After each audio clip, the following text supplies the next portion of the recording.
आप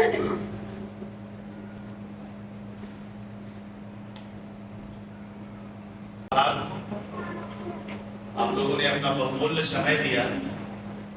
देखिए, आज हम लोग इकट्ठे हुए हैं, संगठन जो हमारा है, हम सभी का है, सबरी शक्ति दल। सबरी शक्ति दल ये एक राजनीतिक पार्टी होने की प्रक्रिया में भारत सरकार के निर्वाचन आयोग से निबंधन की प्रक्रिया में सबरी शक्ति दल, नाम से ही ज्ञात होगा, माता सबरी के नाम पे आधारित ये संगठन है, सबरी शक्ति दल। देखिए, सबरी शक्ति दल का मूल मंत्र मैं पहले बता दूं। इस संगठन का मूल मंत्र यानी मूल विचार क्या? मूल मंत्र है, हिंदू हिंदू में भेद नहीं, जाति वर्ण का मतभेद। हिंदू हिंदू में कोई भेद नहीं, जाति वर्ण का कोई मतभेद नहीं, ये इसका मूल मंत्र है।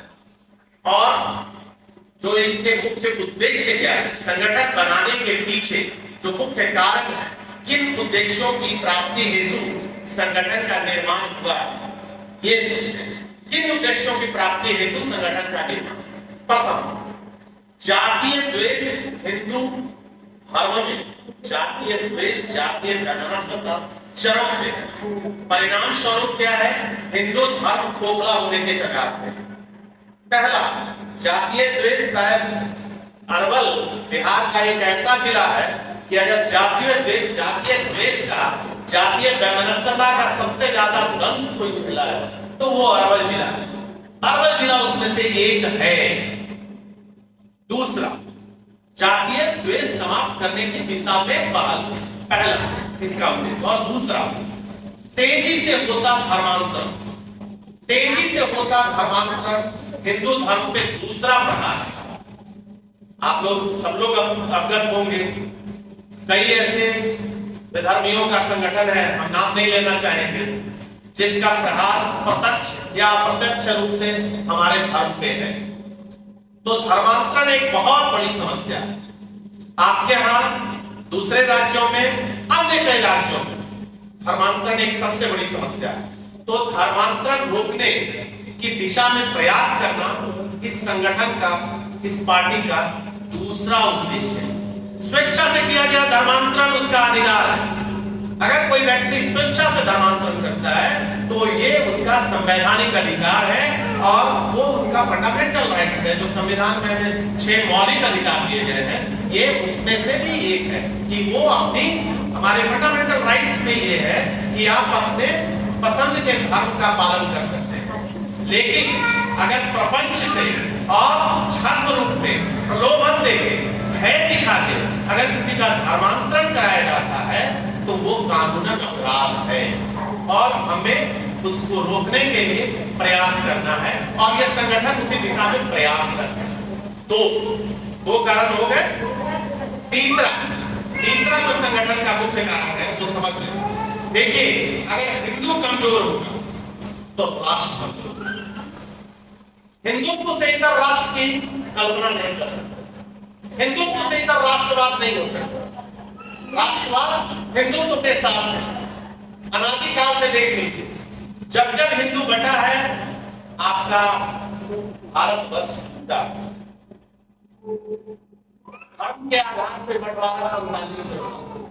47 में तो बंटवारा हुआ, भारत का जो बंटवारा हुआ 47 में 3 टुकड़े, जनरली लोग जानते हैं 2 ही टुकड़े हुआ, भी 2 ही, लेकिन एक तीसरा भी हिस्सा हुआ, वो बांग्लादेश के रूप में विभक्त हुआ। 1971 में बांग्लादेश विभक्त हुआ, वो भी भारतीय सैन्य बलों की मदद से विभक्त हुआ पाकिस्तान से, जो पूर्वी पाकिस्तान है। आज देखिए हिंदुओं की दुर्दशा क्या है वहां पे। क्यों चर्चा कर रहे हैं? राष्ट्रवाद और हिंदुत्व की हमने बात की। 3 मुख्य कारणों में एक कारण ये है कि हिंदू अगर कमजोर होगा तो राष्ट्र कमजोर होगा, अगर हिंदू सशक्त होगा तो राष्ट्र सशक्त होगा। ये तो भारतवर्ष में हिंदू का सशक्त होना बहुत आवश्यक है। अगर आप टूटे कई ऐसे राज्य हैं जहां आपकी आबादी तेजी से घट रही है, उसके पीछे कई कारण है, धर्मांतरण एक सबसे बड़ा कारण है। तो देखिए इन्हीं 3 उद्देश्यों को लेके, मुख्य यही 3 उद्देश्यों को लेके सबरी शक्ति दल का गठन हुआ। प्रथम, जातीय द्वेष समाप्त करने की दिशा में पहल, यह समाप्त होना चाहिए। अगर हम लोग यहाँ इकट्ठे हैं और सारे लोगों की पहचान सिर्फ ये है कि वो एक पूजा पद्धति को मानते हैं, एक पूजा पद्धति का मतलब क्या है, एक ठाकुर जी को मानते हैं, एक नारायण को मानते हैं, एक कृष्ण को मानते हैं, एक राम को मानते हैं। आदि शक्ति की अभी आराधना शुरू हो गया, नवरात्र चल रहा है, उस पंडाल में जाने वाले लोगों में भेद है, क्या भेद है बताएं आप? सारे लोग जा रहे हैं, सारे जगह मंत्रोच्चारण हो रहा है हो रहा है, नहीं हो रहा है। तो अगर वहां कोई भेद नहीं है तो फिर हम लोग में कोई भेद नहीं होना चाहिए, है कि नहीं? अभी नवरात्र के बाद पूरा मास जो है फेस्टिव सीजन चलेगा, त्योहारों का सीजन चलेगा हिंदुओं के लिए, ठीक है कि नहीं? तो आदि शक्ति कितना पवित्र, कितना पुनीत अवसर है। हम लोगों को यह सीखना होगा, हम लोग को यही से उदाहरण लेना है कि भाई जाति भेद हम लोग को पूरी तरह खोखला कर रहा है। जाति भेद को पाटना है, जाति भेद को मिटाना है, जातीय वैमनस्य को समाप्त करने की दिशा में प्रयास करना है। क्योंकि अगर प्रयास नहीं होगा तो हिंदू टूटेगा, और टूटते टूटते इस स्थिति में आ जाएंगे कि आपका अस्तित्व समाप्त होने का। समझ गए कि नहीं? धर्मांतरण देखिए, विदेशों से बहुत बड़ा फंड आ रहा है, किस लिए? कि आपको धर्मांतरित कराया जाए। डिवाइड एंड रूल, बांटो और राज करो की जो नीति है, जो हम लोग अंग्रेजों के बारे में पढ़ते थे कि भाई डिवाइड एंड रूल, तो देखिए डिवाइड एंड रूल सिर्फ अंग्रेजों की नीति नहीं थी, ये शुरू से नीति थी। जो कि आप संख्या बल में ज्यादा थे, और संख्या बल में ज्यादा इस तरह से थे कि भारत और हिंदू, इसकी सीमाएं कहां तक थी, हिंदू कहां तक था और भारत की सीमाएं कहां तक थी, कि इसकी कल्पना आप इसी से कीजिए कि कभी इंडोनेशिया, संपूर्ण इंडोनेशिया आपका, कभी सिंगापुर आपका, कभी अफगानिस्तान आपका, उसके तो प्रमाण है आपके पास। और पाकिस्तान वगैरह तो अभी कई लोग जीवित हैं जिन्होंने देखा, लेकिन आज आपका वजूद कहां सिमट के रख गया, आप कहां सिमट के आ गए। इंडोनेशिया में बाली एक जगह, पूरे इंडोनेशिया जहां पे 99% दूसरे संप्रदाय के लोग हैं, बाली एकमात्र ऐसा द्वीप है, एक आइलैंड है, समुद्र के बीच से निकला एक भूभाग है जहां पे हिंदुओं की एक आबादी है। वहां पे बना हुआ नारायण का मंदिर, उसके बारे में ऐसी धारणा है और ऐसे प्रमाण भी मिले। और समकालीन जो इंजीनियरिंग है, अभी जो करंट इंजीनियरिंग है, वो भी कहता है कि ये ह्यूमन मेड नहीं है, ये व्यक्ति द्वारा बनाया हुआ मंदिर नहीं है। क्या हुआ? आप इतने उदार हैं और धर्म के प्रति इतने उदासीन हैं।